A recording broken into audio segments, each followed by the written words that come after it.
వందనములు. ప్రాముఖ్యమైన సమయంలోనికి వచ్చాము. ఈ సందర్భంగా దేవుడు మనతో ఏం మాట్లాడాలనుకుంటున్నారో జాగ్రత్తగా వినటానికి మన మనస్సులను సంసిద్ధం చేసుకుందాం. అకేషన్ చాలా శుభకరమైంది, అంతకు మించింది దేవుని మాట వినటం. సో అందరము స్పిరిచువల్గా దగ్గరగా దేవుని మాటకు మరింత దగ్గరగా మిమ్మల్ని మీరు సంసిద్ధం చేసుకోండి. ఏమన్నా పనులు ఉన్నవారు కొంచెం తక్కువగా మాట్లాడటానికి ప్రయత్నం చేయండి.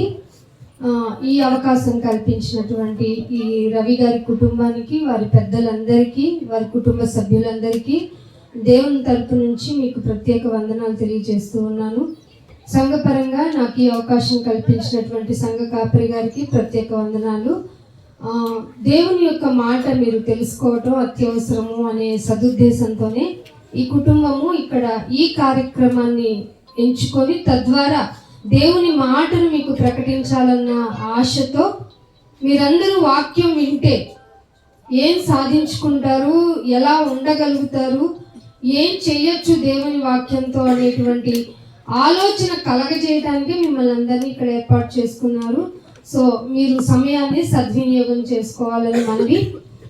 వాక్యంలోనికి వెళ్దాము. యోహాను సువార్త.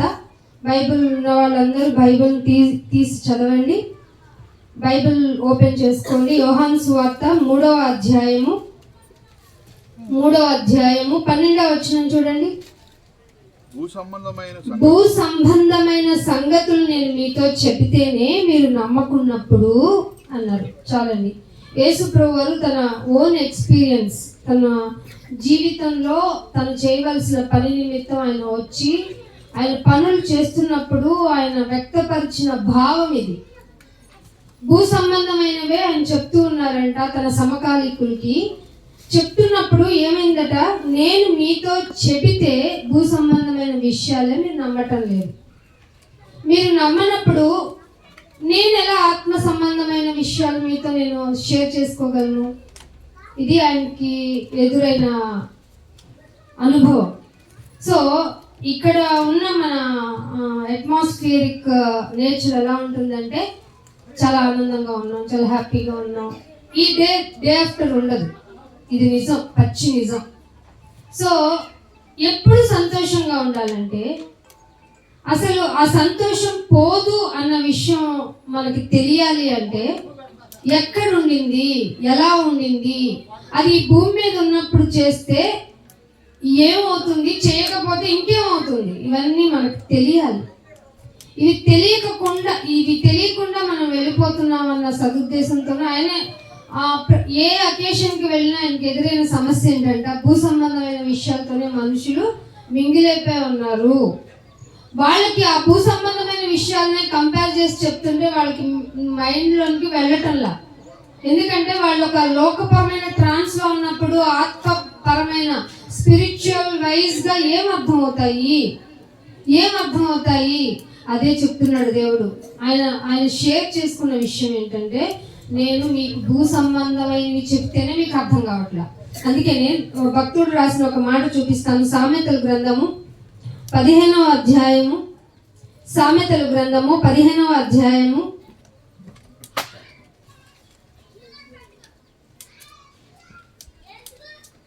14వ వచనం. సామెతల గ్రంథము 15వ అధ్యాయము చదవమ్మా. బుద్ధిమంతుని మనస్సు అర్థమవుతుందా? ఇప్పుడు మనం ఆలోచించాలి, ఎవరు బుద్ధిమంతులు? ఇక్కడికి వచ్చి కూర్చుని ఆయన మాటను జాగ్రత్తగా వింటే, అది జ్ఞానం అని తెలుసుకుంటే మనం బుద్ధిమంతులు.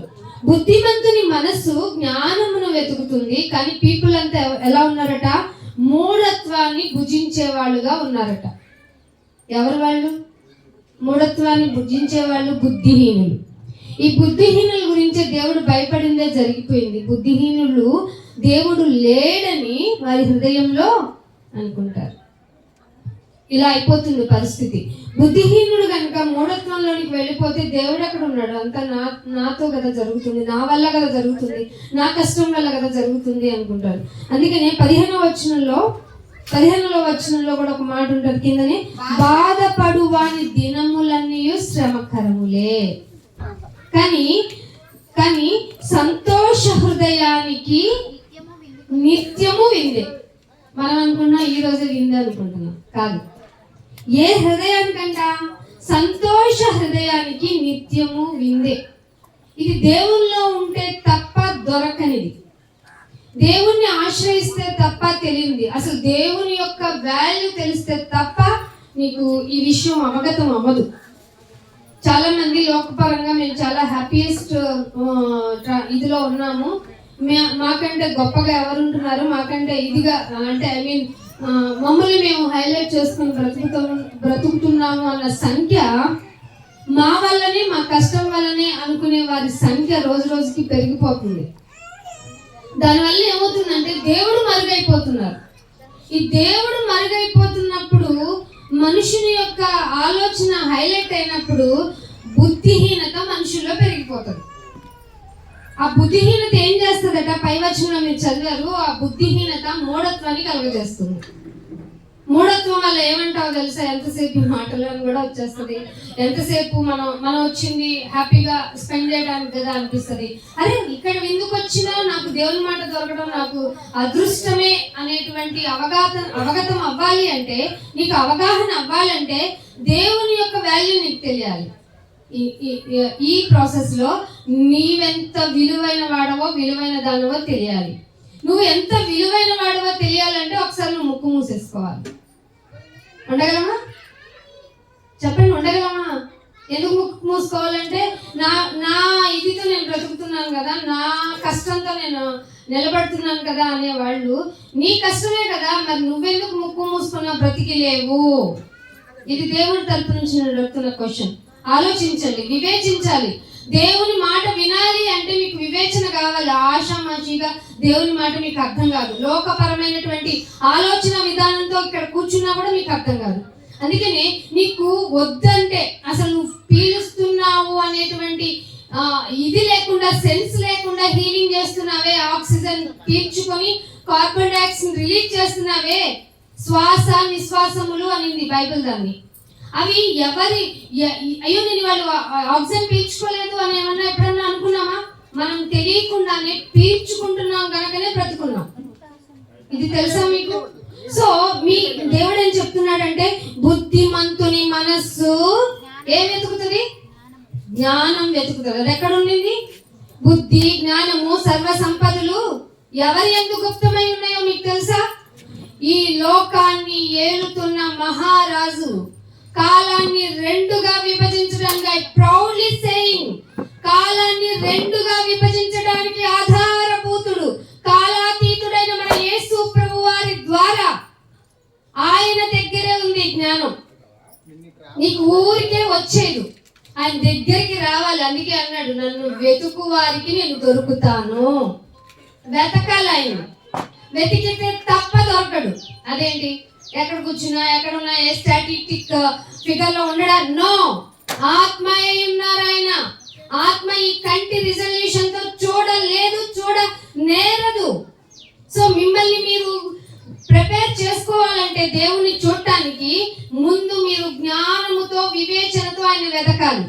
బుద్ధిమంతుడైతే జ్ఞానమును మనస్సు జ్ఞానము వెతుకుతుంది, మీరు కాదు. మీ మనస్సు వెతకాలి. మనస్సు గనక జ్ఞానం లేకపోతే మూఢత్వం పెరిగిపోతుంది. ప్రపంచం మొత్తం ఇన్ని కోట్ల ప్రజానికాలలో రోజు రోజుకి అకృత్యాలు పెరిగిపోతున్నాయి, దారుణాలు పెరిగిపోతున్నాయి, హింసలు పెరిగిపోతున్నాయి. అయ్యో మనిషా పశువా అని నోరు తెరిచే మాట ఆ కాలం కూడా దాటిపోయి ఇంతకంటే పెద్ద పదం ఏమన్నా ఉందా మనిషికి వాడటానికి అన్నంత క్రూరంగా మనిషి తయారవుతున్నాడు. కారణం ఏంటో తెలుసా మీకు? మనస్సుతో జ్ఞానము కలిగి, మీ మనస్సు జ్ఞానము కలిగి ఉండకపోవడం వల్లే. ఎప్పుడైతే జ్ఞానము కలిగి ఉంటావో నీలో మూఢత్వం పోతుంది, దేనికి ప్రాధాన్యతనివ్వాలో తెలుస్తుంది, ఏది ప్రాముఖ్యత కలిగి జీవిస్తే నేను పరలోకం ఉంది అనేది తెలుస్తుంది. నేను చనిపోతే ఏం లేదంట, 3 నాళ్ళ ముచ్చట అని చెప్పింది ఈ లోకం. ఈ లోకము దాని ఆశ గతించిపోతాయని చెప్పింది బైబిల్. దేవుని మాట విందామా లేకపోతే లోకం మాట విందామా? ఖచ్చితంగా మనం సృజించింది దేవుడే కాబట్టి దేవుని మాటనే విని తీరాలి మానవుడు. ఇది మానవ కోటికి విధి, బైబిల్ చెప్పింది. కండిషన్ నీకు వినాల్సిందంటే నా మాట ప్రకారం నువ్వు నడుచుకోవాలి. అందుకే కీర్తన 34వ కీర్తన చూడండి. 34వ కీర్తన 9వ వచనం. 34వ కీర్తన 9వ వచనం. యెహోవా భక్తులారా ఆయన యందు భయభక్తులు ఉంచు. ఏముంచమన్నాడండి? ఏముంచాలి? భయం ఉండాలి. ఆయన అంటే ఆయన మాట వినపడుతుందంటే నీలో వణుకు రావాలి. ఆయన ఎందుకు భక్తి ఉందంటే సడన్ గా ఇక్కడికి వచ్చి ప్రాహిమామంటూ నువ్వు పడిపోవాలి. ఇంకిదే మనకి దిక్కు. ఆయన అంటున్నాడు, భక్తులారా ఆయన ఎందు భయభక్తులు ఉంచండి. మీరు భక్తులు అని చెప్పుకుంటున్నారు కదా, కానీ మీలో కనపడండి భయము, భక్తే. అందుకే అంటున్నాడు, ఆయన యందు భయభక్తులు ఉంచువానికి ఏమీయూ కొదువలేదు. ఇది ఒకటి పట్టుకున్నాం అంతే. భయభక్తులు ఉంచడం మర్చిపోయి ఏం కొదువు ఉండదంట. సో మనం చర్చ్కి వెళ్ళిపోయి ప్రజెంట్ వేసేసుకొని మనసులో ఆయన జ్ఞానం గురించి, ఆయన ఆలోచన గురించి అవగాహన పెంచుకుందాం అనే వాళ్ళ సంఖ్య లేదు. సరికదా? ప్రాస్పారిటీ గాస్పెల్ అంటే నాకు ఏం చేస్తావు నాయన, నువ్వు వస్తే నాకు లోటు ఉంది తీరుస్తావా, నాకు భారం ఉంది తీరుస్తావా, నాకు ఈ ప్రాబ్లం ఉంది తీర్చేస్తావా, అన్ని తీర్చాను అయినా రాలేదు ఎందుకు అని అడిగితే నాకు ఇంకా మొదలవుతాయి, ఇంకా ఉన్నాయి నాయన. సో దేవుడు ఏం చెప్పాడంటే నీ కోర్కెలకి అంతం లేదు, కోర్కెకు మించిందే దురాశ. ఆ దురాశతో అడుగుతున్నావు కాబట్టి నీలో యుద్ధము, పోరాటాలు జరిగిపోతున్నాయి. సో కమ్, నా దగ్గరికి వచ్చే నువ్వు అంతే. నా దగ్గరికి వస్తే నీకు ఎలా ఉండాలో నేర్పిస్తాను. నేర్పించిన నేను నీకేం ప్రామిస్ చేయకుండా లేను. నీకు ఏ మాత్రము ఫాలో అవుతున్నారు వాక్యాన్ని, ఏ మాత్రము కొదువ ఉంచను. మీకు తెలుసు కదండి, సింహపు పిల్లలైనా, సింహపు పిల్ల ఎందుకు ఆకలితో ఉంటదండి? దానిలో ఉన్నదే క్రూరత్వం కదా. తల్లి బిడ్డలకి ఆకలిలో ఉంచుతుందా? ఉంచదు కదా. మరి సింహపు పిల్లలైనా ఆకలి కొని ఉంటాయేమో గాని నా పిల్లలైన మీకు ఉంచుతాను ఆకలితో. పిచ్చుకల కంటే శ్రేష్ఠులురా మీరు అన్నాడా లేదా దేవుడు? మరి ఇవన్నీ వదిలేసి ఆయన మాటను ప్రక్కన పెట్టి మన జీవితంలో ఏది కావాలో అది కోరుకోకుండా మన ఇష్టం వచ్చినట్టు కోరుకుంటే మనలో బుద్ధిహీనత మనలో పెరిగిపోయినట్టే. అందుకే అంటున్నాడు 11వ వచనంలో చూడండి, మీరు వచ్చి నా మాట వినుడి. ఏమన్నాడండి చెప్పండి మళ్ళీ. మీరు వచ్చి మీ కొబ్బరికాయ ఇవ్వండి అల్లా, మీ పూలు ఇవ్వండి అల్లా, నా మాట వినండి. ఇదే క్రైస్తవత్వంలో ఉన్న the best way of worshipping ఏంటో తెలుసా మీకు? మాట వినాలి. ఇక్కడ మీ యొక్క కృత్యాలు ఏం చేయక్కర్లా, మీరు చూపించాల్సిన భక్తిని ఒక క్రియారూపంలో ఏం చేయక్కర్లా, జస్ట్ లిసన్, వినండి, నా మాట వినండి. మీకు నా యందు భయభక్తులు కలిగి ఉండటం అంటే ఏంటో నేర్పిస్తాను. అదేంటైనా భయభక్తులు కలిగి ఉండటం మాకు మేము నేర్చుకోలేమా? నో, మీరు చేసే భక్తి అంతా పైకి చూపించే విధంగా ఉంటుంది. సో అది నాకు అక్కర్లేదు. నేను ఏ విషయంలో లక్ష్యం ఉంచుతాను? హృదయాన్ని లక్ష్యం ఉంచుతాను. ఆ హృదయంలో నుంచి వచ్చే తలంపుల విషయంలో నేను మిమ్మల్ని జడ్జ్ చేస్తాను. మిమ్మల్ని జాగ్రత్తగా ఉండమని చెబుతాను ఎలా ఉండాలో. అందుకే మీరు నా మాట వినండి, నా యొద్దకు వస్తే మీకు భయభక్తులను, బైబిల్లో తప్ప ఎక్కడన్నా ఉందా భయభక్తులు నేర్పిస్తాను రండి అని? అందుకే మన బైబిల్ ఎంత మంచి గ్రంథం అండి. అందుకే ఇంకా ఏ పేరు లేదు కాబట్టి పవిత్ర గ్రంథం. బైబిల్ పేరు ఏంటి? పవిత్ర గ్రంథం. అర్థమవుతుందా? అందుకని 12వ వచనంలో ఛాలెంజ్ చేసి చెప్తున్నాడు చూడండి దేవుడు, బ్రతక గోరేవాడు ఎవడైనా ఉన్నాడా? ఎవరు అనుకో బ్రతకాలని అనుకుంటున్నాం. బ్రతక గోరు వారు ఎవడైనా ఉన్నాడా? Including at the rate of మేలు నొందుతూ అనేక మాకేం మేలు వస్తాయి నాయన? బ్రతకాలనుకుంటున్నాం, బ్రతికే భారం అయిపోతున్నాం. ఆ జీవితాలకి మేలు ఎలా ఉంటుంది? భయభక్తులు నేర్పించే విధానంలో నువ్వు ఇక్కడికి వచ్చి నా మాట వింటే నీకు బ్రతికే విధానం నేర్పిస్తాను. ఆ బ్రతుకంతా మేలుతో ఉండేలాగా చేస్తాను. That's the power of almighty. అర్థమవుతుందా? బ్రతక గోరు వాడు ఎవడైనా ఉన్నాడా? మేలు నొందుచు. ఒకటేనా అనేక దినములు మేలే మేలు. ఈ భక్తి, ఈ బ్లెస్సింగ్ మనకు వద్దండి, కావాలి కదా. మేలు నొందుచు అనేక దినములు బ్రతక గోరు వారు ఎవరైనా ఉన్నారా? సో భయభక్తులు ఏంటో నేను చెప్తున్నాను చూడండి 13వ వచనంలో. చెడ్డ మాటలు పలుకకూడదు. ఇదేదో స్కూల్ కొటేషన్ అనుకుంటున్నారా ఏంటి? బైబిల్లో చెడ్డది అనిపించే ఏ మాటని మాట్లాడకూడదు.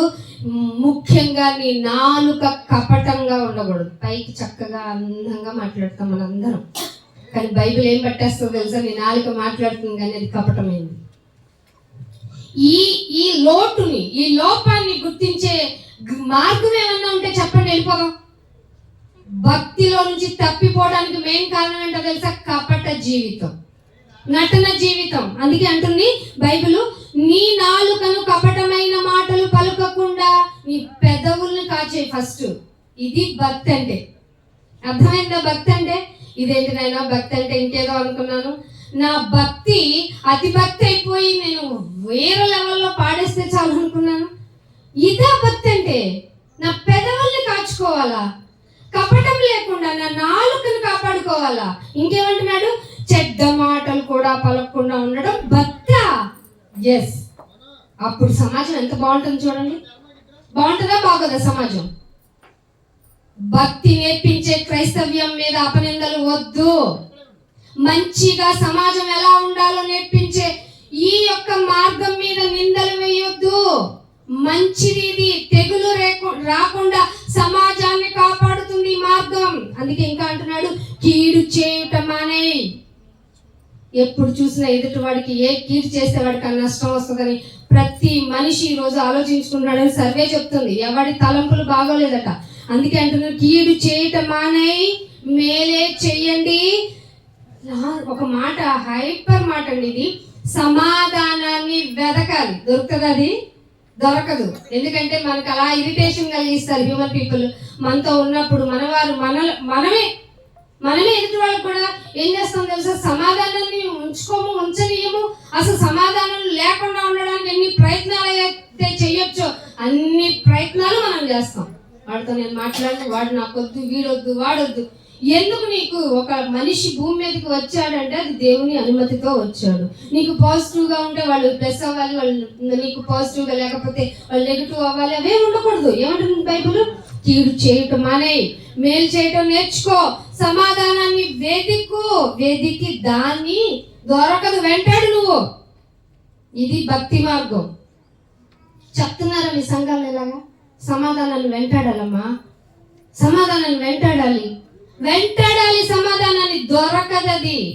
ఎందుకంటే మన బుద్ధి మంచిది కాదు, మన జీవితం కపటమైనది, మన నాలుక అబద్ధాలను చెప్పేస్తూ ఉంటది.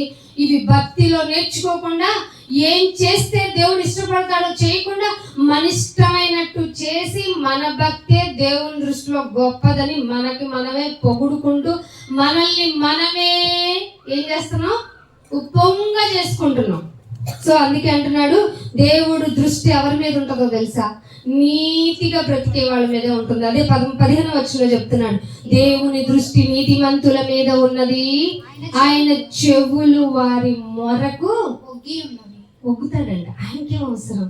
నా బిడ్డ నీతిమంతుడిగా ఉన్నాడు. నాలుగు కాచుకోవటం అంటే ఎంత కష్టమైన పనో తెలుసా? మనం టెంపర్ చేసి మనలో నుంచి కోపాన్ని అన్నిటిని బయటికి తీసుకొచ్చే సమాజం మధ్యలో ఉన్నాం మనం నీతిగా ఉంటే సరిపోదు, మన సమాజం కూడా నీతిగా ఉండాలి. అప్పుడే, అందుకే సమాధానాన్ని వెంటాడు అంటుంది బైబిల్. అప్పుడు అలా ఉంటే ఆయన దృష్టి నీతిమంతుల మీద, ఆయన చెవులు, దృష్టి నీతిమంతుల మీద, చెవులు నీకు వగ్గాలంటే నువ్వు చేయాల్సిందేట. ఆయన చెప్పిన మాట వినాలంట. ఆయన చెప్పిన మాట వింటున్నాం అసలు మనం? నువ్వు చెప్పుకో అంటున్నారా? దేవుని తరపు నుంచి మిమ్మల్ని అడుగుతున్నాను, దేవుడు చెప్పమని చెప్తున్నాను కదా, మీరు వినే ఆసక్తి మీలో ఉందా? నేటి ఏ భక్తులము అని చెప్పుకునే వారిలో ఇది లేదు. ఆయన ఏమని చెప్పుకుంటారు? మేము భక్తులమే. అందుకే దేవుడు ఒక మాట చూపిస్తున్నాడు. 12వ వచనంలో ఇదే కీర్తనలో చదివేశారు కదా.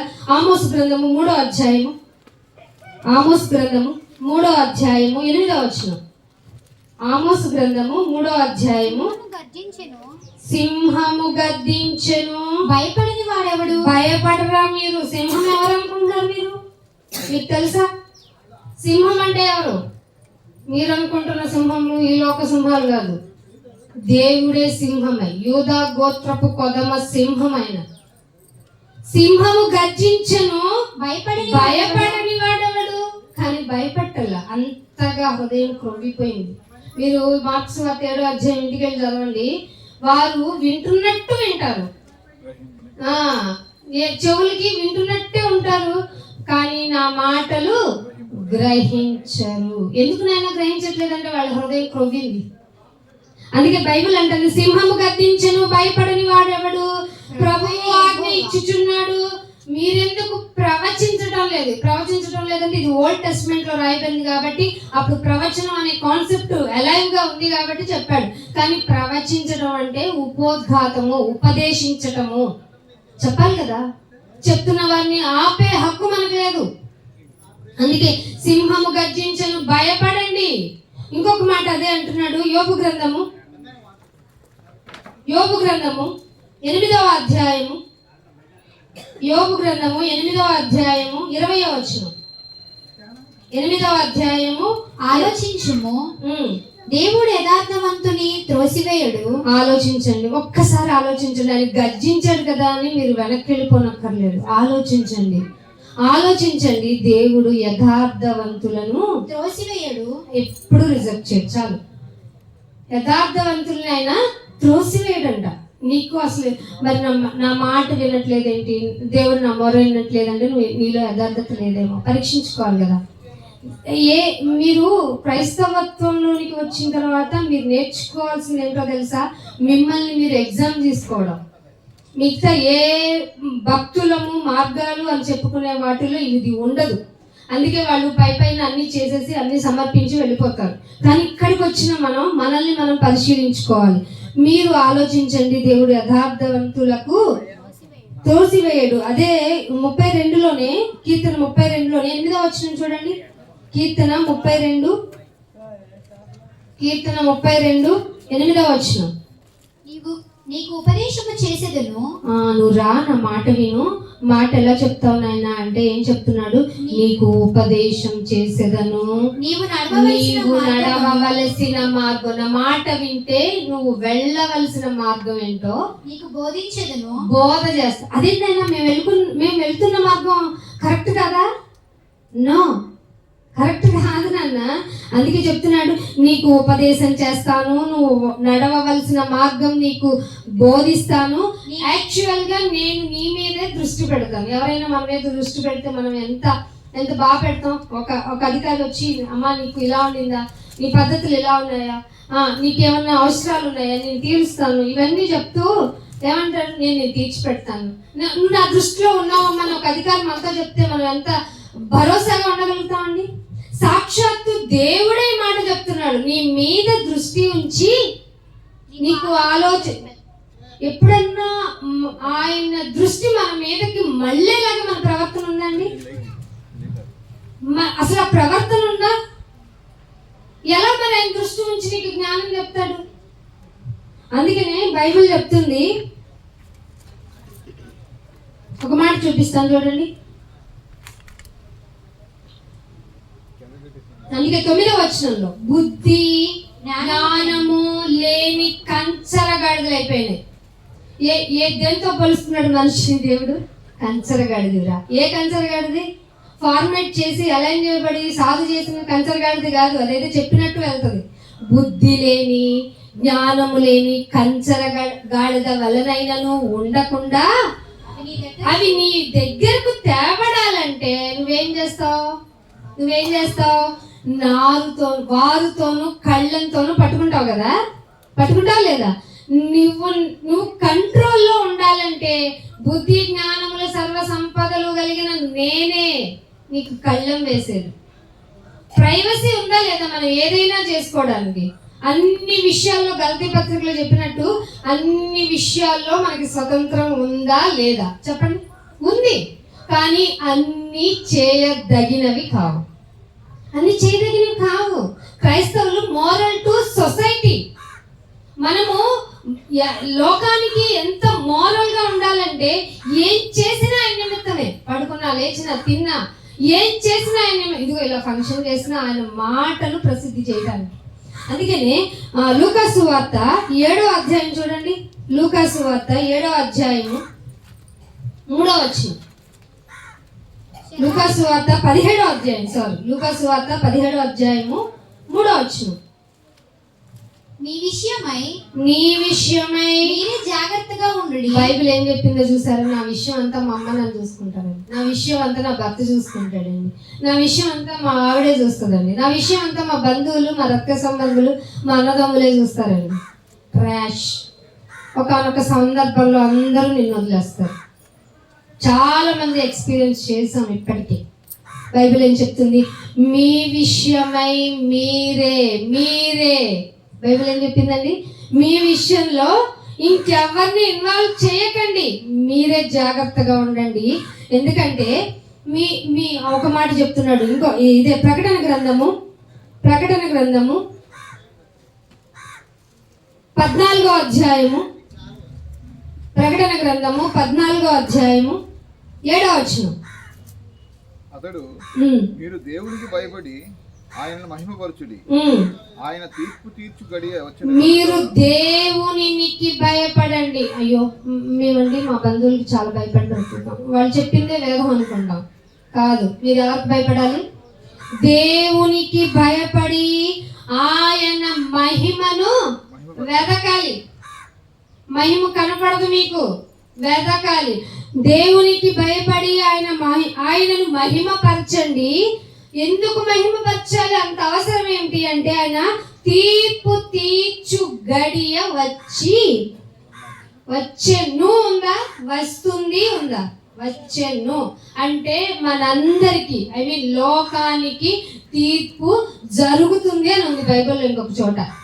ఆయన తీర్పు తీర్చు గడియ వచ్చెను గనుక ఆకాశమును భూమిని చూస్తున్నారు కదా, పైన కనపడే ఈ ఆకాశం మీకు కొంతవరకే కనపడుతుంది. భూమి మొక్కేస్తే మొలిచిపోయి 100 పళ్ళిచ్చే చెట్టు మాత్రమే అనుకుంటున్నావా? దాని ఫలమంతా తినేస్తే దాన్ని తొక్కి తొక్కి పెడుతున్న మానవ జాతికి దేవుడు ఏం చెప్తున్నాడు తెలుసా?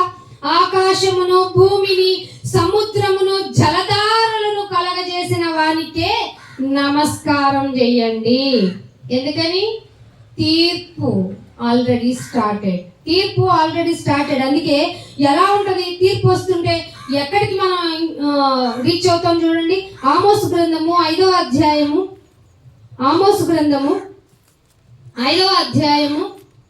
19వ వచనం చూడండి. ఆమోసు గ్రంథము 5వ అధ్యాయము 18వ వచనం కూడా చదివితే ఇది విదితం అవుతుంది. చూడండి.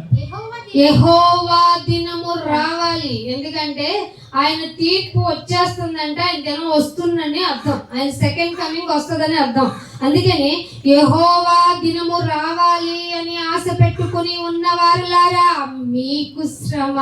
వచ్చేమన్నాడు చూద్దాం, వస్తే మమ్మల్ని నేను చూసుకుంటాం, మా గురించి మేము ఎక్స్ప్లెనేషన్ చేసుకుంటాం అని చెప్పుకుంటున్న వారులారా మీకు శ్రమ. ఎందుకంటే యెహోవా దినము వచ్చుట వల్ల మీకేంటి ప్రయోజనం? మీకు ప్రయోజనం లేదు. ఎందుకంటే మీరు ఆయన భయభక్తుల్లో, ఆయన యథార్థతలో మీరు లేరు కనుక మీకేంటి ప్రయోజనం? అది వెలుగు కాదు. సెకండ్ కమింగ్ అనేది వెలుగు కాదు, అంధకారం. అది ఎలా ఉంటుందో తెలుసా?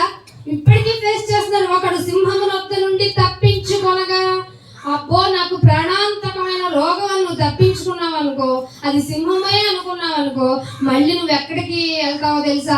ఎలుక బంటికి అప్పగించబడతావు. ఒకవేళ నీ యొక్క బుద్ధి రావడానికి దేవుడు సింహపు లాంటి ఆ రోగాన్ని నీకు ఇచ్చేస్తే, అమ్మయ్య ఇది క్యూర్ అయిపోయింది కదా, హ్యాపీగా ఉన్నాను కదా అనుకునేలాగా మరొక రోగం వస్తుంది దాని సైడ్ ఎఫెక్ట్ వల్ల.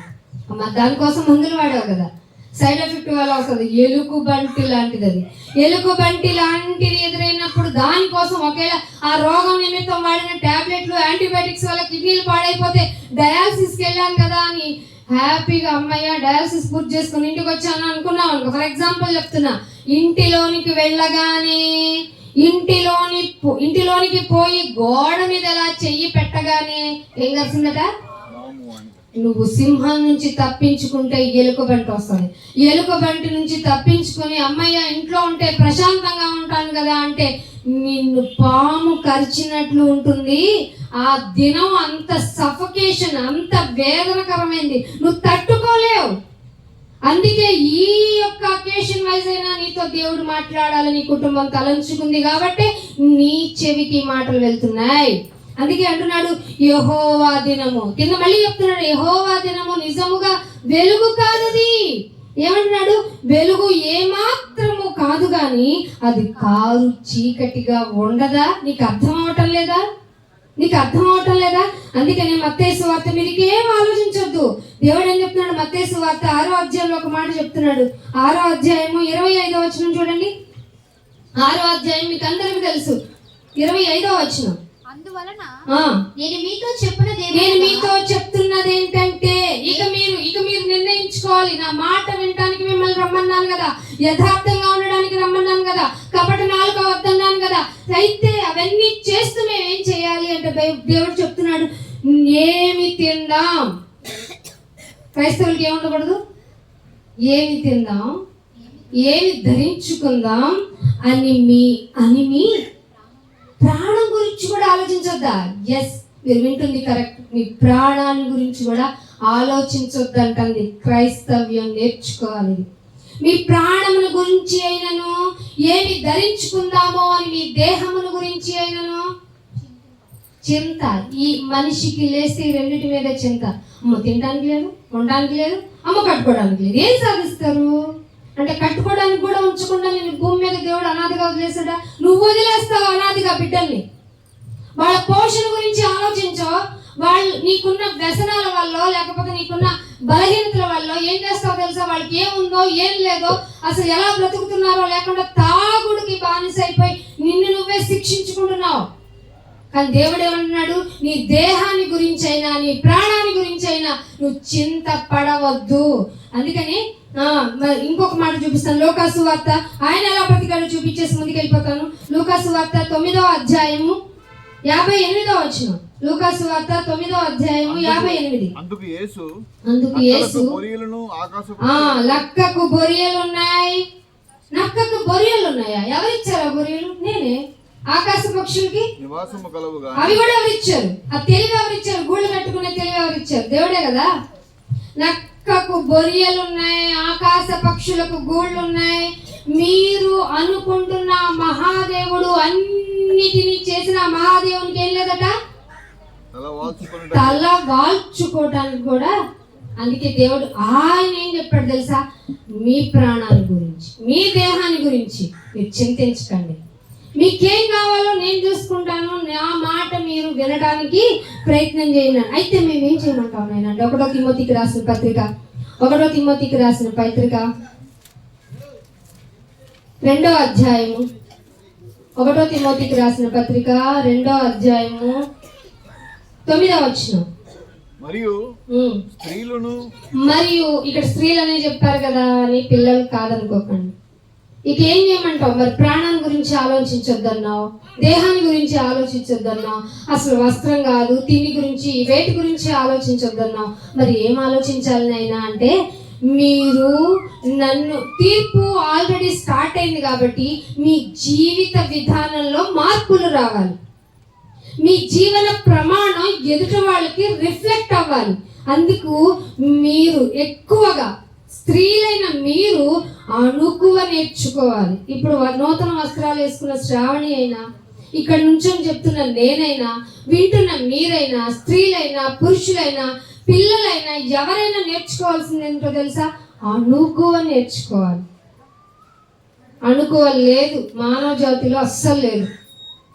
అణుకువ కలిగి స్వస్థ బుద్ధి అంటే దేవుడు ఏం చెప్తాడో అది. స్వస్థ బుద్ధిలో ఒక మాట మీకు రుచి చూపించాను. కపటము లేని నాలుక, సమాధానాన్ని వెంటాడటం, ఇవి స్వస్థ బుద్ధులు. అందుకే వీటితో ఇవి ఇంటర్నల్ అయిన తర్వాత నీవు నేర్చుకోవాల్సిన ఏంటి? ఇంటర్నల్ గా నువ్వు చేంజ్ చేసుకోవాల్సిన ఏంటి?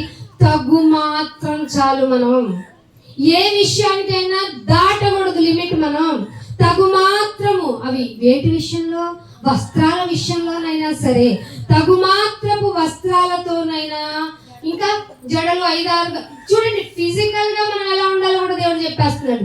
లోకపరంగా మనుషులు వారి వస్త్రాల విషయంలో ఎక్కువ కాన్సన్ట్రేట్ చేస్తారు. నేనేమన్నాను, వస్త్రం మీద కూడా కాన్సన్ట్రేషన్ వద్దన్నాను. మీరు డెకరేట్ చేసుకునే జడల విషయంలో కూడా, లేడీస్ మరి ముఖ్యంగా చెప్తున్నాను, జడల విషయంలో కూడా మీరు జడలు అంటే అసలు కప్పుకోకుండా రావాలా, ముడేసుకొని రావాలా అనకండి. తగు మాత్రం అంటే మీరు డిసైడ్ చేసుకోండి ఎలా ఉండాలి. దేవుడు మీతో మాట్లాడితే మరింతగా మార్పు చెందండి.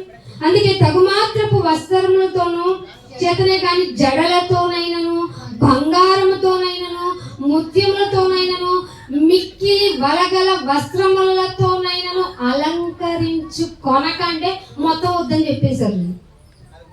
తగు మాత్రం అంటే వీటిలో వస్తాయే రావా? లిమిటెడ్ ఉంటాయి. మనం నాయనా నాకు ఇది ఇచ్చావు, కానీ నీ పని చేయటం కంటే నాకు ఇది ఎక్కువ, ఈ ఆర్నమెంటల్ నాకు ఎక్కువ, నీ పని కోసం సభ నిర్వహించాలి, నేను నీ మాటలు చెప్పించాలి, నేను నా ధనం నేను నీకు ఏం చేయాలనుకున్నాను, నాకు ఆర్నమెంట్ ఉంటే నా శరీరం ధరించుకొని మురిసిపోతుంది నాయన, 4 జడలు వేసుకుంటే ఈవినింగ్కి నా పంకుకి వీటికి అన్నిటికీ తలనొప్పి వస్తుంది, ఇవన్నీ వృధా ప్రయాసం కదా. సో నన్ను నేను వీటిని ధరించుకొనక ఏం చెప్తున్నట్టు, దైవ భక్తి గలవారము అంటే ఇలా ఉండాలట. ఎలా ఉండాలండి? ఇది ఎక్కడన్నా చూడండి, ఇప్పుడు క్రిస్మస్ వస్తుంది కదా చూడండి, దైవ భక్తి గలవారేనా అన్న డౌట్ వస్తుంది మనకు. దైవ భక్తి గలవారమని చెప్పుకున్నట్టుగా, దానికి తగినట్టుగా. ఇప్పుడు ఈ కుటుంబంలో శ్రావణికి వీళ్ళు ఎందుకు చేస్తున్నారు అనుకున్నారు మీరు? తెలియగల తల్లిదండ్రులు రేపు అడుగుతారు కదా, నాకు చిన్న ఆర్నమెంటల్ పెట్టి ఏమైనా ఫంక్షన్ చేశారా?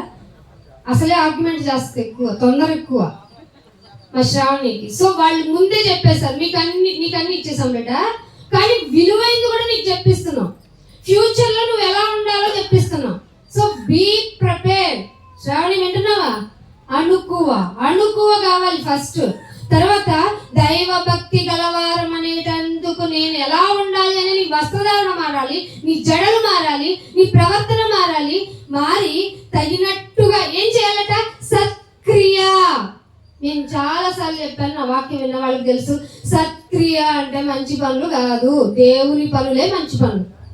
దేవుని పనులు చేస్తే ఆటోమేటిక్ గా లోకంలో ఉన్న మంచి కూడా దీనిలో మింగిల్ అయిపోద్ది. ఎందుకంటే ఆ మింగిల్ పెట్టింది, అబద్ధం ఆడరాదు చెప్పింది ఎవరండి? లోకం చెప్పిందా? ఆ అవసరానికి అబద్ధం అని చెప్పింది లోకం. దేవుడు అని చెప్పాడు, అబద్ధం ఆడరాదు, అబద్ధం ఆడేవాడు ఒకడున్నాడు, వాడు అబద్ధములకే ఫాదర్ ఆఫ్ ది ఫాదర్, అబద్ధములకు జనకుడు. వాడు ఎవడు? సాటన్. వాడి పిల్లలుగా మీరు ఉండకూడదని చెప్పింది బైబిల్. ఎంత స్ట్రిక్ట్ గా ఉంది బైబిల్. ఇంకా ముందుకెళ్ళని చెప్పి అబద్ధం ఆడేవాడు పరలోకానికి వెళ్తామని చెప్పింది. లోకం ఏం చెప్పింది చెప్పండి? అవసరానికి ఒక అబద్ధం ఆడితే ఏంటండి అని చెప్పింది. క్రైస్తవ్యం అనే మార్గంలో ఉండడం చాలా కష్టం, ఉండకపోతే నీకు నరకం తథ్యం. అందుకని దేవుడు ఏమంటున్నాడు? స్త్రీలు ఎలా ఉండాలి, పురుషులైనా ఎలా ఉండాలి?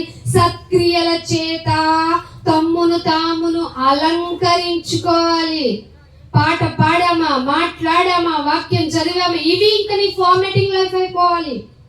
ఇవి దైవ స్త్రీలకు, దైవ పురుషులకు అన్నవారికి తగినట్టుగా జరుగుతాయి. జరగాలి, మన జీవితంలో మార్పు రావాలి. రీఫార్మేషన్ అవ్వకపోతే, రూపాంతరం చెందకపోతే పరలోకం ఎలా వెళ్తాం? అందుకని తగినట్టుగా ఉండండి అని చెప్తుంది. ఇంకొక మాట చూపిస్తాను. ఇదే 1 పేతురు రాసిన పత్రిక 3వ అధ్యాయము, 1 పేతురు రాసిన పత్రిక 3వ అధ్యాయము 3వ వచనం చూడండి. ఇక్కడ ఈ విషయాన్ని జడల గురించి ఎందుకు చెప్తున్నారు మీకు ఏమైనా ఎప్పుడన్నా అనిపించిందా?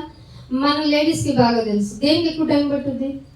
తలస్నానం, దాన్ని ఆరబెట్టడం, దాన్ని పంపులు తీయటం, క్లిప్పులు వేయటం, దాన్ని గట్టేయటం, ఇటేయటం, ఒక జడకి ఎక్కువ టైం పట్టుద్ది. మరి ఏం చేస్తాం చెప్పండి? టైం వేస్ట్ అంటుంది బైబిల్. మళ్ళీ దాన్ని విడదీయాలా లేదా? దాన్ని ఓడ తీసుకోవాలా లేదా? దానికి ఇంకో టైం వేస్ట్. అందుకే ఎక్కువ ట్రిగ్గర్ చేసి జడలు అల్లుకొనుట, బంగారు నగలు పెట్టుకొనుట, వస్త్రములు ధరించుకొనుట, వేసుకున్నావు కానీ ఆ వెలుపటి అలంకారం కాదు. ఏముండాలి? ఆ వెలుపలి అలంకారముగా ఉండక సాధువైనట్టు. అమ్మా శ్రావణి రెడీ అనకూడదు, అమ్మా అనాలి. సాధువైనట్టు పిలిస్తే అమ్మ శ్రావణి ఎంత బాగా మాట్లాడుతుంది, ఎంత బాగా మాట్లాడుతున్నావు శ్రావణి, ఎందుకమ్మ ఇలా మాట్లాడుతున్నావు? నాకు వెలుపటి అలంకారం వల్ల ఏమొస్తుందో తెలుసా? మనలో తెలియని అహంకారం వస్తుంది, యాటిట్యూడ్ లైఫ్ వస్తుంది. సో నిన్నేమంటున్నాడంటే వెలుపటి అలంకారం యాజ్ యువర్ విష్, కానీ అది ధరించావా నీలో గర్వం వస్తుంది. సో గర్వం ఉన్నవాడు ఏమంటాడు? దేవుడు ఎక్కడ, నేను దేవుడు లేడు ఏం లేదు అంటాడు. అసలు ప్రార్థన అంటే వెరీ బోరింగ్ యూనో అంటాడు. సో ఏమన్నాడు? సాధువైనట్టు మృదువైనట్టు గుణము. ఇవేంటంట? సాధుతత్వము, గుణము. ఇంకోటి ఏంటంటున్నాడు? మృదుత్వము, గుణము. ఈ గుణాలు అనే అక్షయ అలంకారం. ఇప్పుడు ఫిజికల్ అలంకారం చేసి వాళ్ళ పేరెంట్స్ ఏం చెప్పిస్తున్నారంటే ఈ అలంకారం నీకున్నా కానీ ఇది పర్మనెంట్ కాదు, నువ్వు మృదుత్వం నేర్చుకోవాలి, సాఫ్ట్నెస్ నేర్చుకోవాలి, ఇది అక్షయ అలంకారం. బైబిల్ చెప్తుంది, బైబిల్ చెప్తుంది, ఇంకేం చెప్పదు. అక్షయ అలంకారము హృదయములో అంతరంగం. ఎక్కడిది? బయటకు కనిపిస్తుందా? శ్రావణిలు ఇప్పుడు లోపల ఏమనుకుంటుందో తెలుసా? శ్రావణి మనకి ఏం మాట్లాడుకున్నాం మనకు తెలుసుద్దా? తెలియని ఒక విపరీతమైన కోరిక, నాకు చీర కొనవా, నగ కొనవా, ఏం కొనని నీ బ్రతికేనా అని అడిగేస్తుంది భర్తని, శిరసై ఉన్న భర్తని. అందుకని ఏమంటున్నాడు? హృదయం అనే అంతరంగ స్వభావము. ఎవరు లేరా ఫాలో చేసి? హృదయం అనే అంతరంగ స్వభావం మీకు అలంకారంగా ఉండాలి. వాట్ ఈస్ దిస్ అంటే ఇది దేవుని దృష్టిలో మిక్కిలి విలువ గలది. ఎవరు వేసుకొచ్చారు ఇక్కడ? సాధువైనట్టు, మృదువైనట్టు, అక్షయ అలంకారం నేను వేసుకొచ్చాను. మీరు కూడా అలా కాన్ఫిడెంట్గా ఉన్నారు. అక్షయ అలంకారం నీకు విలువదిగా పెంచు. దేవుని దృష్టిలో విలువైనది మనం పెంచుకోవాలి. అందుకని దేవుడు ఒక మాట చెప్తున్నాడు, మీరు ఎలా ప్రిపేర్ అవ్వాలి, లోకం తీర్పు అయిపోయింది కదా అని. ముగించేయడానికి దగ్గరగా ఉన్నాను, మీ మనసుల దగ్గరగా పెట్టండి. యెషయా గ్రంథము 61వ అధ్యాయము, యెషయా గ్రంథము 61వ అధ్యాయము 10వ వచనం చూడండి. 61వ అధ్యాయము 10వ వచనం. శృంగారమైన పాగా ధరించుకుని నా పెళ్లి కుమారుని రీతిగాను. శృంగారమైన పాగా ధరించుకున్న పెళ్లి కుమారుడు ఎలా ఉంటాడు? చాలా ఆర్నమెంటల్. అది అంతరంగ స్వభావంలో ఉంటే నువ్వెలా ఉంటావు? లాగా ఆభరణములతో ధరించుకున్న పెళ్లి కుమార్తె రీతిగా ఆయన రక్షణ వస్త్రం నువ్వు ధరించాలి. శ్రావణి, నీకు అయిపోయింది, ఇంకా టీనేజ్ దగ్గరకు వచ్చేసావు, నియర్ టు టీనేజ్. నీకేం కావాలో తెలుసా? ఫిజికల్ గా నీకు కావలసిన వస్త్రాలు కొనిచ్చామమ్మా పేరెంట్స్ గా. నేను ఒకవేళ పెద్దమ్మగా నేను కూడా చెప్తున్నా, నీకు కావాల్సింది రక్షణ వస్త్రం. ఇక్కడున్న అందరి దేవుని యొక్క ఆలోచన కలిగిన వాళ్ళంతా ఈ ఫంక్షనింగ్ కి ఇష్టపడతారా? రక్షణ వస్త్రాలు ధరించుకుంటే ఇష్టపడతామా? మనమే హ్యాపీగా ఫీల్ అయితే రక్షణ వస్త్రాలు ధరించుకుని, అమ్మ నువ్వు బాగున్నావు రక్షణ వస్త్రం ధరించుకున్నావు అంటే పరమందున్న దేవుడు సంతోషపడతాడా లేదా? అధిక సంతోషం కలుగుతుంది పరలోకంలో ఆత్మ దొరికితే. అందుకే అంటున్నాడు, శృంగారమైన పాగా ధరించుకున్న పెళ్లి కుమారుడు ఎలా ఉంటాడో, పెళ్లి కుమార్తె అలంకరించుకున్నప్పుడు ఎలా ఉంటుందో, ఇక నువ్వు బీ ప్రిపేర్ ఫర్ రక్షణ వస్త్రం. రక్షణ వస్త్రం ధరించుకో. దానికి పైబట్ట ఒకటి ఉంది, నీతి అనే పైబట్ట. నీతి అనే పైబట్టను ధరించి ఉన్నాడు. సో నువ్వు రక్షణ వస్త్రం ధరించుకుంటే హ్యాపీగా ఫీల్ అయ్యేది ఎవరట? యెహోవాను బట్టే మహానందం. నీ మెడలో ఉన్న ఆర్నమెంటల్ కాదు, నీ చేతికున్న బ్యాంగిల్స్ కాదు, నీ శరీరపరమైన అలంకరణ ఆయనకి అంతగా ఉండదు. ముచ్చట ఎవరికయ్యా అంటే తల్లిదండ్రులమైన మనకి. మన పిల్లల్ని బాగా అలంకరించుకోవడం మనకి ఇష్టం. దేవుడికి ఏమి ఇష్టం అండి? రక్షణ వస్త్రం అలంకరించుకుంటే అందం. అందుకే నువ్వేం చేస్తావంటే ఈ విలువైన వస్త్రాలు ధరించుకున్న నీకు నేనేం చెప్తున్నానంటే యెహోవాని బట్టే సంతోషించు. ఇంకా ఏ కోరికలు నీలో రావు. వచ్చిన దాన్ని అణిచివేసుకునే విజ్ఞత దేవుడు నీకు ఇస్తాడు. యెహోవాని బట్టి మహదానందంతో ఆనందించు. నువ్వేమనాలంటే రక్షణ ఆనందాలు పొందుకుంటుంటే నా దేవునిని బట్టి నా ఆత్మ అనింది.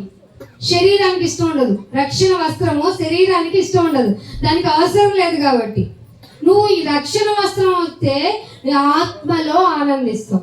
నీ బిడ్డలకి ఏ వస్త్రాలు ఇవ్వాలని తొందరపడుతున్నారు మీరు? శరీరపరమైన బట్టలు కొనడానికి చాలా చాలా పర్చేసింగ్ టైం పెడతారు కదా. అసలు రక్షణ వస్త్రం ఇవ్వడానికి మీ పిల్లలతో గడుపుతున్న సమయం ఎంత? మీరు అసలు సమయమే ఇవ్వరు. మీరు ఇచ్చేది ఏంటో చెప్పనా? Android phones. వాళ్ళ జ్ఞానానికి, తెలివికి, వయసుకి మించిన జ్ఞానం అంతా దానిలో ఉంటుంది. నిన్ను ఎలా ఎదిరించాలో బాగా నేర్చుకుంటాడు. వాళ్ళు ఎమోషన్స్ పెరిగిపోతాయి, హార్మోనల్ ఇన్బ్యాలెన్స్ అయిపోద్ది. ఒక రోజు నువ్వు దాన్ని వద్దు అంటే నేను చంపటానికి కూడా వెనుకాడు. ఇప్పుడున్న లోకంలో ఉన్న పిల్లల పరిస్థితి ఇది. మీరు ఆలోచిస్తున్నారా ఏమైనాను? మీ పిల్లలకు రక్షణ వస్త్రం ఇవ్వటానికి మీరు పిల్లలతో గడుపుతున్న సమయం ఎంత? అది ప్రార్థనాపూర్వకంగా మిమ్మల్ని మీరు కుటుంబంతో కూర్చొని ఏ విషయంగా అయితే దేవుడు సంతోషిస్తున్నాడో నేర్పిస్తున్నారా లేదా? లేకపోతే మీరు కూడా లోకపరమైన ఆర్భాటాలు, లోకపరమైన జీవితంలో ఎలా ఉంటే బాగుంటుందో మీరే నేర్చుకొని మీ పిల్లలు నేర్చుకోరా? వాళ్ళు అదే అడుగుతారు. మేము లోకంలో హైప్గా ఉండాలి నాన్న, వద్దురా మన స్థితి ఇంత, మన గతి ఇంత, మనకి ఫైనాన్షియల్గా ఇంతవరకు అంటే నీ పిల్లలు ఎందుకు వింటలేదు తెలుసా? ముందు నువ్వే లోకంలో హైప్గా ఉండడానికి ఉన్నావు. నిన్ను చూసే నేర్చుకుంటున్నారు. సో దేవుడు ఏం చెప్తున్నాడంటే నువ్వు ఎలా ప్రిపేర్ అవ్వాలంటే రక్షణ వస్త్రాలు ధరించుకో. అప్పుడు నీ ఆత్మ నన్ను బట్టి హ్యాపీ ఫీల్ అవుతుంది.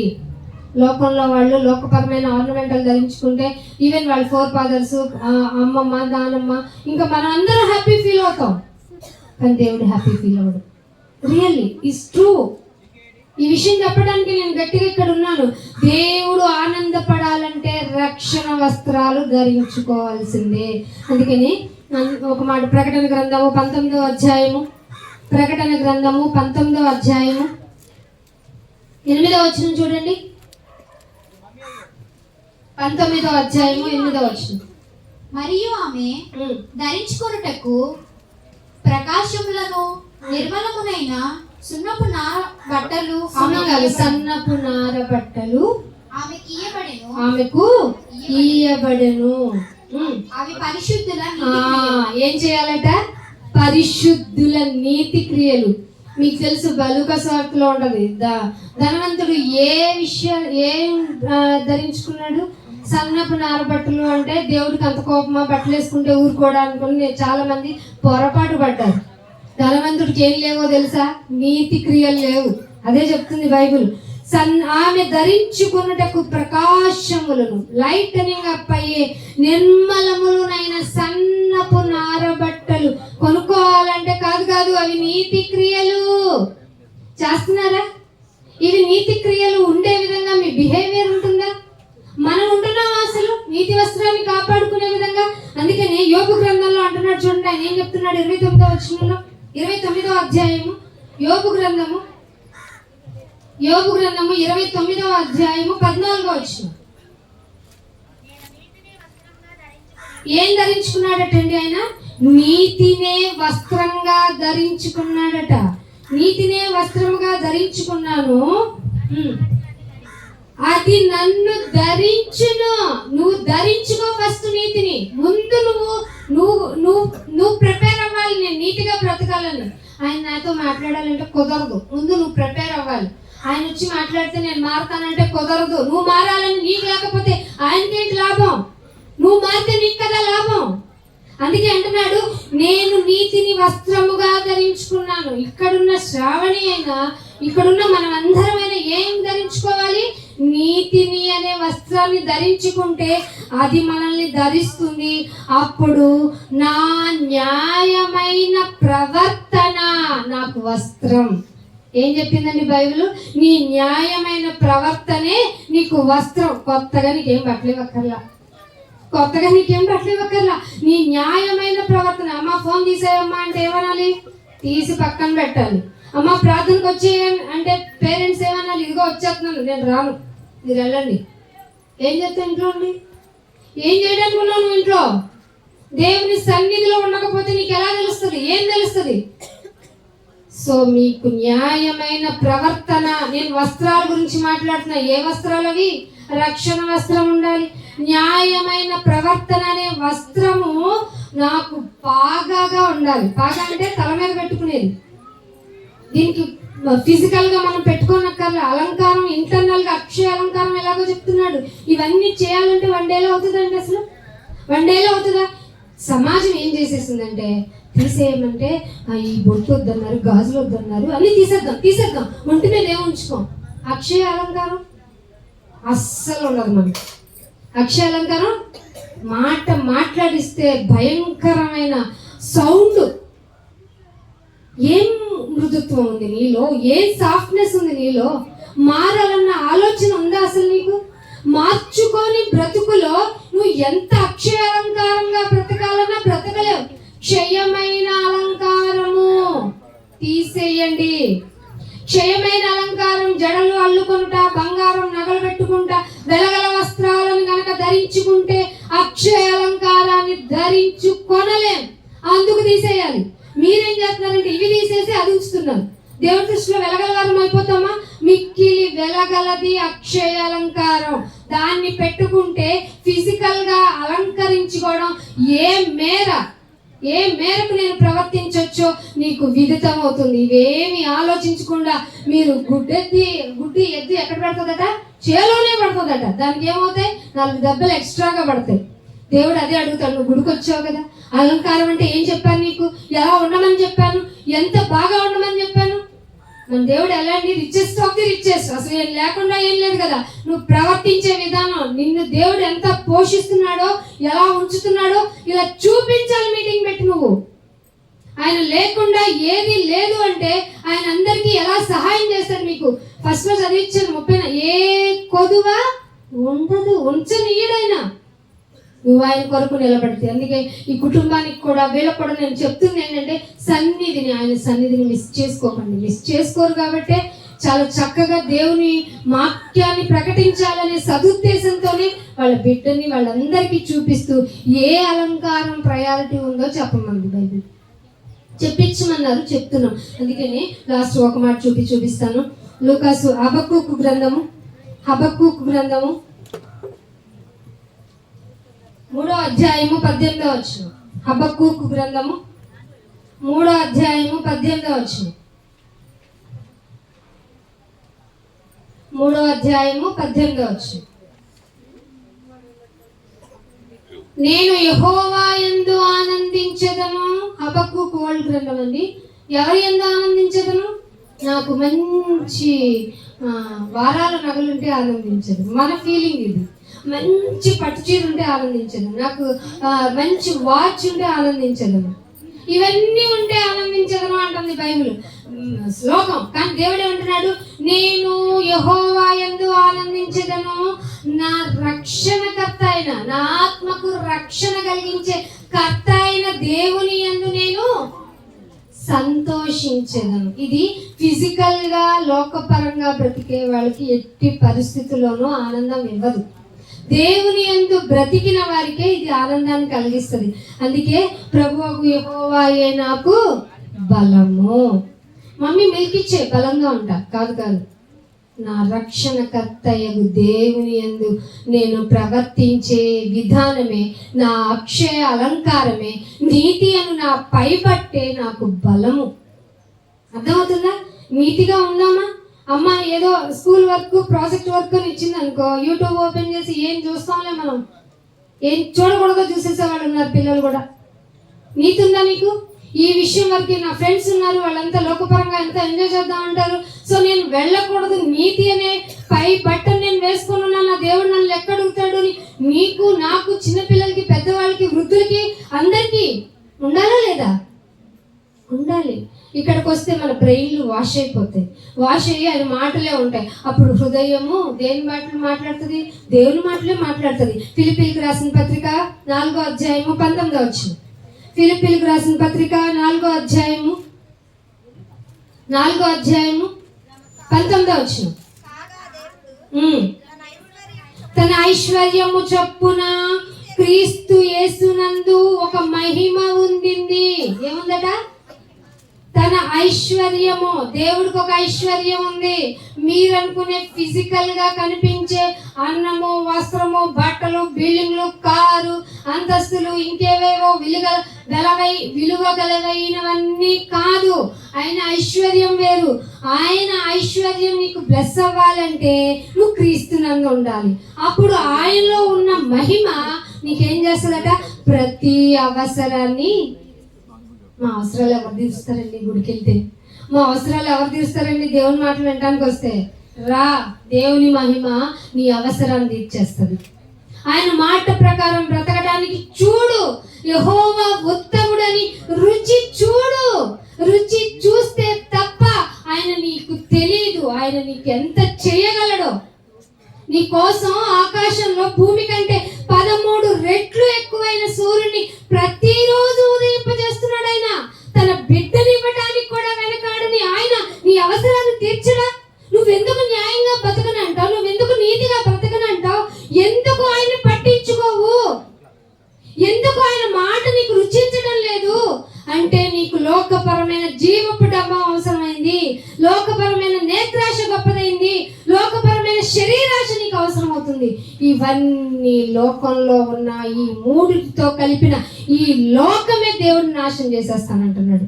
నీకైనా పట్టడం లేదా? అందుకనే సామెతల గ్రంథం 14వ అధ్యాయం 12వ వచనం చూడండి. సామెతల గ్రంథం 14వ అధ్యాయము 12వ వచనం చూడండి. ఒకని ఎదుట సరైంది నాయన, నాకు సరైంది. నేను కష్టపడకపోతే నాకు జరగదు. నాకు నా నేను వెళ్ళాల్సిందే. ఆఫ్ కోర్స్ నాకు కూడా సరిగ్గానే కనపడుతుంది, కానీ నువ్వు వెళ్ళే ఏ మార్గం కరెక్ట్ కాదట. బైబిల్ అంటుంది ఒకని ఎదుట సరైనదిగా కనపడే మార్గం కలదు. రిజల్ట్ ఏంటో తెలుసా? అవే గురించి తెలుసా?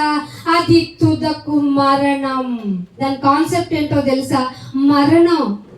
ఇది తప్పించుకున్న నరుణ్ణి చూపించండి, దీనికి జాలి కలిగింది, మరణానికి జాలి కలిగింది అని చెప్పే ఒక సిచ్యువేషన్ చూపించండి. ఏ విధంగానైనా నిన్ను పట్టుకుపోయేది కదా ఈ మరణం. దీని గురించి నీకు ఎందుకు ఆలోచించడం లేదు? క్రైస్తవ్యంలో మీరు నేర్చుకోవాల్సింది ఏంటంటే, ఈ లోకంలో ఉన్నప్పుడు ఎప్పటికైనా నా లైఫ్ అనేది ఎండ్ కార్డ్ పడాల్సిందే. సో ఈ లోపు నేను ఎలా బ్రతకాలి? నా రక్షణ వస్త్రాన్ని నేను కాపాడుకోవాలి, నీతి అనే పైబట్టను నేను కప్పుకోవాలి. అప్పుడే కదా ఆయన దృష్టిలో మిక్కిలి విలువైన వాడుగా, విలువైన దానిగా నేను ఉంటాను. అందుకే అంటున్నాడు, అది చివరికి నీ మరణానికి త్రోవ తీస్తుంది కదా నీ మార్గం అయితే. ఎందుకు నువ్వు ఇంకా మారవు? దేవుడు చెప్తున్నాడు, నీకు రోగాన్ని పెట్టి మంచాన్ని పట్టించిన నువ్వెందుకురా మారటం లేదు? ఆ రోగాన్ని పట్టించింది ఎందుకో తెలుసా? నా మాట వింటావని కదా. నువ్వెందుకు ఇంకా మారటం లేదు? రక్షణ వస్త్రం కావాలి నీకు. రక్షణ వస్త్రం లేకపోతే ఆయన ఎదుట నువ్వు విలువల గలవాడివి కాదు, కానేరవు.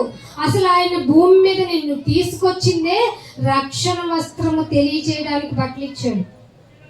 తప్పు చేసుకున్న మనము, తప్పు విధానాలు ప్రవర్తిస్తున్న మన జీవితము, మన సమాజం అంతా కుళ్ళిపోయింది. కారణం ఏంటో తెలుసా? రక్షణ, నీతి అనే జీవనాలు మనలో లేకపోవడం వల్లే. మన ప్రమాణాలు, మన మార్గాలు మరణానికి తీస్తూ ఉన్నాయి. కాబట్టి మనం ప్రాహిమామంటూ ఎవరి ఎదురుకు రావాలి? నా మాట వినండి, నా మాట వినండి, మీకు ఏ కొదువా లేకుండా చేస్తాను. సింహపు పిల్లలైనా ఉంటాయి, మీరు ఉండరని నేను ఇంత ప్లీజింగ్ వేలో నీకు చెప్తుంటే నా మాట నీకు వెక్కసం అయిపోయిందండి. మా మేము ఎలా కూడా అడ్జస్ట్ అవుతామండి, మా పిల్లలు ఎలా బతుకుతారు? దానికి కూడా ఆన్సర్ ఇచ్చారు. యెషయా గ్రంథము 49వ అధ్యాయం. యెషయా గ్రంథము 49వ అధ్యాయము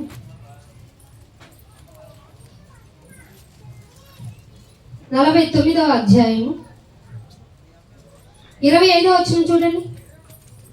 యెహోవా ఇలాగా సెలవిచ్చున్నాడు. యెహోవా సెలవిచ్చున్నారు. బలాఢ్యులు చెరపట్టిన వారు సహితము విడిపింపబడుదురు. బలాఢ్యులైన వారు, చెరపట్టబడిన వారు సహితము విడిపింపబడతారు. మీరు నా మాట వింటే మీరు విడిపింపబడతారు. భీకరులు కూడా, చెరపట్టబడిన వారందరూ కూడా విడిపింపబడతారు. నీకు తెలియదురా, నీతో యుద్ధము చేసే వారితో నేను యుద్ధం చేస్తాను. ఎవరైనా చెప్తారా? నువ్వు గొడవకి వెళ్ళావు అనుకో, నువ్వు లోపలికి వెళ్ళి నేను వీళ్ళతో మాట్లాడతాను అంటారా? మీ చావు మీరు చావండి పోతారు. అవునా కదా? దేవుడు ఏమంటున్నాడు? నీతో యుద్ధము చేసే వారితో నేను యుద్ధం చేస్తాను. నీకు తెలియదేమో నీ పిల్లలను నేనే రక్షించి నేనే అందాకడ అలా ఉందా, నేనే. తల్లిదండ్రులైన మనకి దేవుడిస్తున్న భరోసా, మీ పిల్లల్ని నేనే రక్షిస్తాను. ఎందుకంటే మీకు ఫిజికల్ రిలేషనే, బ్లడ్ రిలేషనే ఉంది.